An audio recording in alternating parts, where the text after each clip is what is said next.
같이 두 번에 걸쳐서 하겠습니다.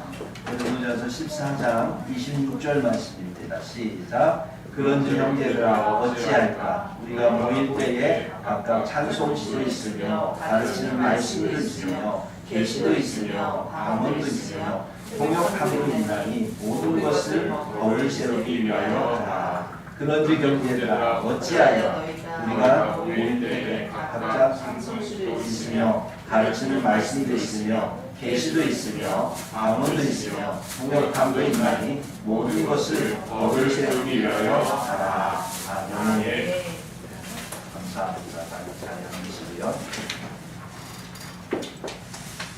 사람들은요, 누군가가 내가 듣기 싫은 소리를 하면 어떻게 말하죠? 이런 말 할 때 있어요. 제발 설교 좀 이런 말 들어보셨죠? 듣기 싫은 말 할 때 그런 얘기합니다. 이제부터 우리는 듣기 싫은 소리를 말이라고도 하지 않죠. 듣기 싫은 소리를 설교라고 이렇게 말합니다. 뒤집어 말하면 설교가 듣기 싫은 소리다라고 하는 말도 되겠죠. 말씀을 전하는 자로 참 이런 말을 듣다 보면 마음이 씁쓸합니다. 언제부터 이렇게 하나님 말씀이 듣기 싫은 소리가 됐을까? 왜 사람들은 그렇게 설교에 대해서 그런 반응을 할까? 물론 설교 중에는요, 재밌는 설교도 있습니다. 여러분, 인터넷 그런 거 보면 참 재밌게 설교하시는 분들 많죠. 네, 재밌는 설교도 있고, 듣기 좋은 설교도 있어요. 감미롭고, 유익한 설교도 있습니다.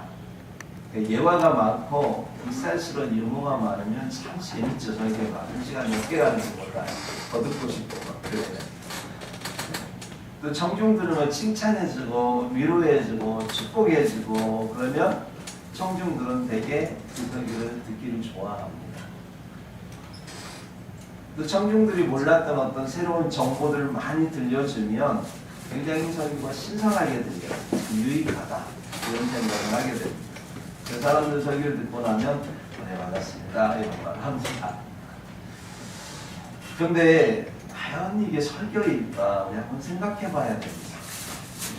사람들이 재밌어하고 듣기 좋아하고 유익하다고 생각하는 설교가 진짜 설교냐라고 하는 부분에 대해서 우리는 생각해 봐야 돼요.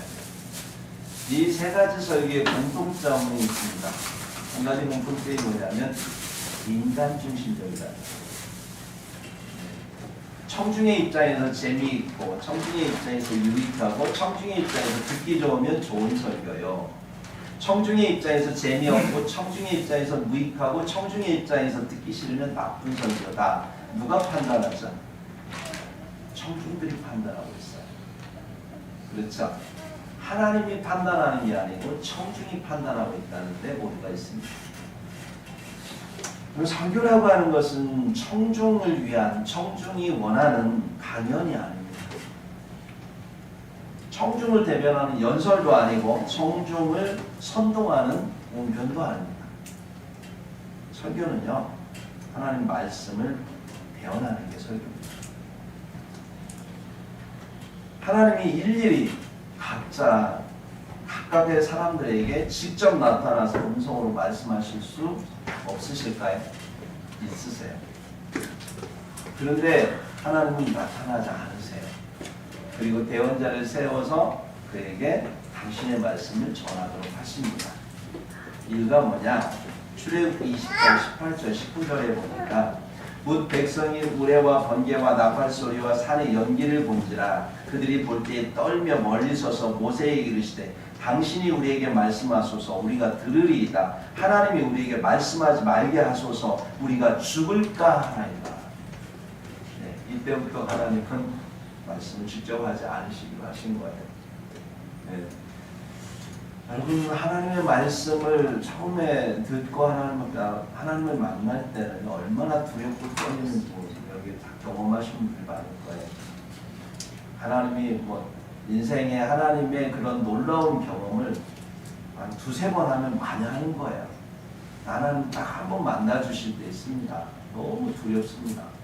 그런 하나님 계속 만난다고 한다면 우리는 로봇가 아무것도 못하게 돼요. 왜냐하면 너무 두려우니까요. 근데 하나님은 두려움의 하나님이 아니라 사랑의 하나님도 되는데 우리는 그 하나님의 그런 울리는 음성과 그분의 어떤 위험, 그분의 어떤 모습 가운데 우리는 그냥 눌려버립니다. 그래서 하나님은 당신은 숨어 계세요. 대신에 당신의 말씀을 뜻을 전할 대언자를 하나님과 우리 사이에 세워주시는 거죠. 그게 구약의 선지자고 제사장입니다. 신약에 와서는 에베소 4장 11절에 보니까 사도요, 선지자요, 복음 전환자요, 목사와 교사로 세우셨다. 이렇게 말씀하고 있어요. 그래서 우리가 목회자는 하나님의 말씀을 가지고 하나님의 뜻을 대언하는 대언자로 하나님이 부르신 거라고 여러분 믿어야 됩니다. 목회자는 하나님의 부르심에 응답하여서 서 있는 소명의식을 가져야 되고요. 하나님이 대언자로 보내셨다라고 하는 것에 대한 사명의식을 갖고 이 자리에 서야 됩니다. 내가 지금 뭘 전하고 있는지, 내가 누구를 위해 전하고 있는지, 내가 무엇을 이루기 위해 전하고 있는지를 알아야 됩니다. 스스로 점검하고 정말 내가 전하는 메시지가 성령 안에서 정말 하나님의 뜻, 하나님을 위하여 하나님의 뜻을 이루기 위하여 전하는 메시지인가, 사람들이 기뻐하는 것을 보기 위해서, 사람들이 유익해하고 사람들이 내게 은혜 받았다고 하는 말을 듣기 위해서 그들의 입장에 전하는 메시지인가를 점검해야 돼요. 하나님의 말씀의 대언자는요, 하나님의 뜻을 전하는 사람이지 사람의 뜻을 전하는 이가 아닙니다. 하나님의 대언자는 하나님의 뜻이 이루어지기 위해서 그 말씀을 대언하는 자지 사람들의 마음을 기쁘게 하기 위해서 있는 자가 아니에요. 성중에 인기몰이에 편승하고 내가 이루려는 어떤 목적을 이루기 위해서 말씀을 짜집기 하는 말씀 장사꾼이 설교자가 아닙니다. 설교자가 말씀 장사꾼이 안 되기 위해서 우리는 어떻게 해야 되느냐? 설교자는 오직 하나님의 뜻만을 설교할 수 있어야 됩니다. 하나님의 뜻은 누구보다도 성령께서 하세요. 우린 잘 몰라요. 그래서 설교자는 하나님의 성령께 의지해야 됩니다. 성령께서 하나님의 깊은 곳까지 통달하시기 때문에 그분께 의지해서 그분이 조명하시는 말씀을 따라 깊이 연구하고 그 말씀으로 전해야 됩니다. 1차적으로는 성경 말씀을 문자적으로 정확히 읽어야 됩니다. 자세히 읽어야 됩니다. 스토리와 플롯, 줄거리, 단어, 뜻을 정확하게 파악하고 이해해야 합니다. 그것으로 끝나면 실수할 수 있어요. 왜냐하면 2차적인 작업이 있습니다. 그거는 성경 전체적인 흐름을 통해서 맥락을 읽어야 됩니다. 그래서 말씀의 전개 과정과 그리고 그 행간에 숨겨진 원저자, 하나님의 기술 의도, 그 뜻을 깨달아 알아야 합니다. 그리고 그 말씀을 청중을 두고 기도해야 합니다. 성령 하나님께 의지해서 정말 이 청중에게 맞는 전달하고자 하는 하나님의 그 메시지가 뭔지 포인트를 잡아서 설교를 기술하고 또 전달하는 것. 이게 설교자가 해야 될 몫입니다. 하나님의 말씀을 사사로이 어떤 의도를 가지고 자기의 어떤 설교자의 의도를 담아내면 설교가 아닙니다. 원저자이신 하나님의 말씀, 그분의 기술 의도, 그분의 뜻을 무시한 채 억지로 풀고 자기의 의도를 꿰맞춰서 하려고 하면 그건 설교가 아닙니다. 설교자는 설교의 성령의 인도하심을 따라서 성령 하나님과 함께 일하는 자요. 강단에서 말씀을 전할 때에는 그리스도의 대리자로 서 있는 거고요. 주의 사자로 서 있습니다. 그리고 교회와 그리스도를 중매하는 중매자로 서 있습니다. 그래서 이 자리에 서는 자는 두렵고 떨려야 됩니다. 그리고 하나님께 심판받는다는 각오를 가지고 말씀을 전해야 하는 것입니다. 그래서 하나님의 말씀, 성령에 민감하게 반응해야 하고 영적으로 교통하기를 애쓰며 설교 본문에 대해서 담긴 하나님의 의도를 변질시키거나 왜곡시키지 말고 있는 그대로 정확하게 밝히 드러내는 데 충실해야 되는 것이 설교자의 역할입니다. 이런 말씀 앞에서 우리 청중들은요, 영적으로 무릎을 꿇어야 되는 거예요. 아멘. 설교는 하나님의 말씀에 담긴 하나님의 뜻을 풀어서 인간의 언어로 청중에게 전달하는 도구입니다. 청중을 구원시키고 성화시키는 하나님의 도구이기 때문에 무릎을 꿇어야 되는 거예요. 설교를 듣는 청중은 하나님의 말씀을 대하듯 설교를 대해야 합니다. 그리고 그 말씀이 자신의 영혼을 찌를 수도 있어요. 아프게 할 수도 있습니다. 그러나 기꺼이 믿음으로 수용하고 순종하는 자세를 취하는 것이 하나님의 뜻입니다. 하나님의 말씀으로 당신의 뜻을 하나님은 이루시고 계세요. 하나님은요, 하나님의 뜻은 명확합니다. 당신의 형상과 모양대로 우리를 지으시는 거예요. 근데 하나님의 형상은 우리가 눈으로 볼 수 없어요. 그래서 영이시고 말씀이신 그분은 우리에게 보여주셔야 했던 거예요. 그래서 보이시는 하나님은 이 땅에 육신을 보신 분이 예수 그리스도. 그분은 보이시는 하나님이셨습니다. 그리고 그분은 우리에게 보이시고 목소리를 들려주시고 만져주시고, 그래서 우리로 하여금 그 말씀을, 그분의 형상을 알게 하셨어요. 그래서 이것은 하나님의 놀라운 신비였습니다. 영이요 말씀이신 그분이 우리에게 육신으로 오셔서 보이고 들려지고 또 만져짐으로써 우리로 하여금 하나님의 형상이 이렇다라고 우리가 추측하고 알아갈 수 있도록 주님이 우리에게 배려해 주신 것입니다. 그래서 우리는 성경을 통해서 그분의 모습을, 우리는 예수 그리스도를 통하여 하나님의 모습을 알아가고 깨닫고 본받을 수 있어야 되는 것이죠.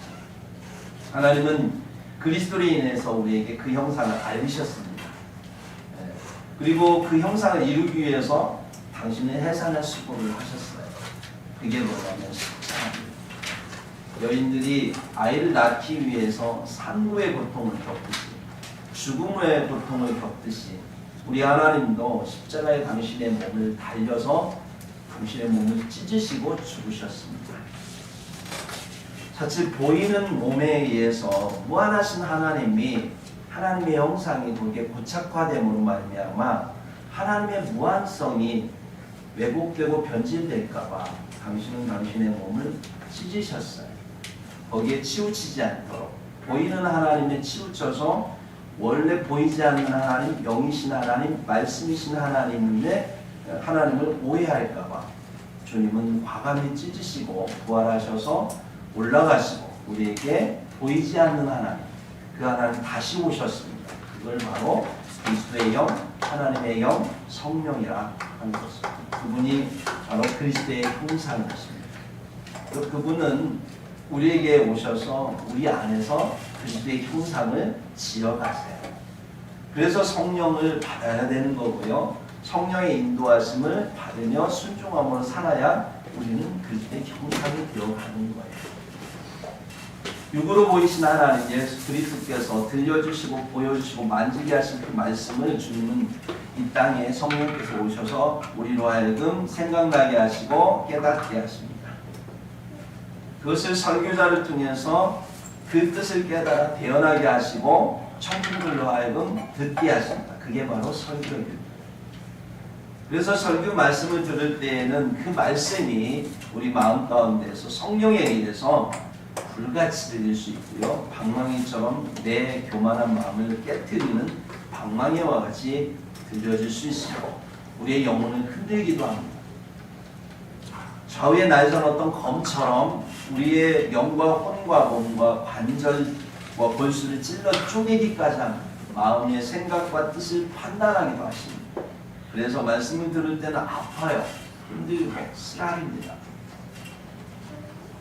그런 과정들을 통해서 우리 안에 있는 사탄의 진, 이러한 것들, 세상의 모든 이론들, 내가 알고 있는 경험적 지식들, 하나님을 아는 것을 대적해서 높아진 것들, 이러한 모든 것들을 무너뜨리시고요. 우리의 생각을 사로잡아서 그리스도께 복종시킵니다. 이건 제 말이 아니고 성경이 나오는 말씀 제가 배워나는 겁니다. 그 결과 우리는 죄로부터 자유로워질 수 있고요. 의의 말씀이 영혼에 새겨져서 우리의 영혼이 고침을 받고 깨끗해지고 거룩해질 수 있는 거예요. 하나님은요, 그 말씀을 우리의 그리스도의 형상을 이루어가는 씨로 우리에게 심으십니다. 우리가 그리스도의 말씀을 들으면 말씀의 씨가 우리 마음밭에 뿌려지게 됩니다. 그 말씀의 씨는 교훈과 책망과 바르게 함과 의로 우리를 교육합니다. 그래서 그리스도의 형상으로 자라나도록 인도하십니다. 말씀을 믿음으로 살아낼 때 삶이 알미 되고요, 알미 닮음이 되고, 그래서 그리스도의 형상을 열매 맺게 됩니다.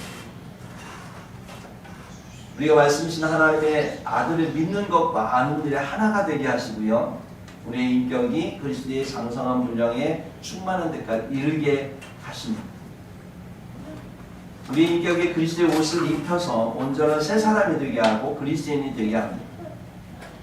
그렇게 주님은 진리의 말씀으로 하나님의 형상과 모양을 닮은 우리를 지금도 낳으시고 계시는 거예요. 그 도구가 설교입니다.